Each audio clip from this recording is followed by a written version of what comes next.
cầu o lìn tung giờ ta ta xin nó nàyวันที่นางเราตัวเลยrồi đưa cho phần thị y nè phần thị y nè phần thị y đó rồi rau mắm chun cay nó được số dạng này sau đó nó món nó rau lên nó nè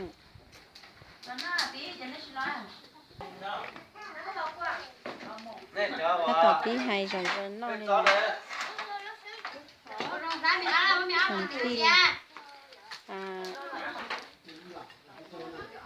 năm nay mình thi bé cha ina chị tí vừa tại cho ốp hành động đầu tại xin nó sẽ đời cộng xía lẩu ấy pro món nó thì mình nhiều dầu chống cơ cho nó nhiều dầu cho chống tại xe mà mình lo cho mình nó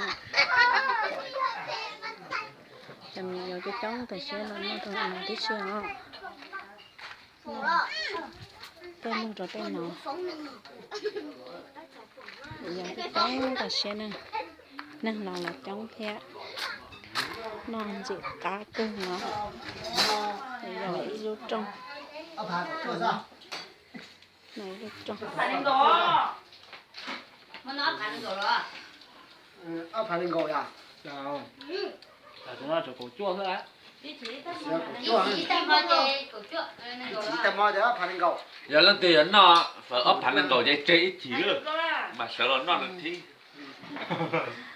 Nó có tốt được hả? Nó phải ấp hành. Cho có chén một đó. có bóc câu mình tao tài xe nhau của nó nữa là và thế chun cô cuồng các cái tôi xin không tìm cái mình tao chấp là Cái gì đó tụi nó có nên nhớ bơ. Đó. Sao tay này đó, lúc kia hai tao à. Xe cứ tao mất. Đây à, lá lọ ha. Đi bơ. sẽ đến nó cá để tê liao tê tay nó cá để tê li nữa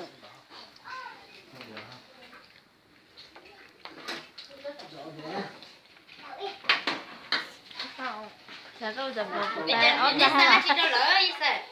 Ô chưa? Ông có Phải xin. lên tàu mà nó sôi mà cao. Chú ông được tụi nó tào mà. Chỉ có sẽ đây là chỉ tao nè. Tôi cho con phóng nhiều tôi nó tào rồi trời. Cái chia đâu?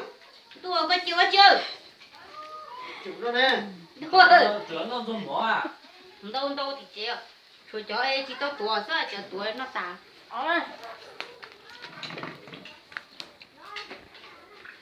cháu on nó là vô lon no này thế hả Chồng thì lát nó chín rồi.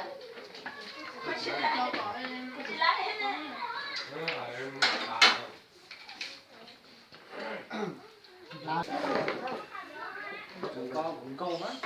đâu Con cô vậy. Ô, vô xỉu, tay kia rớt.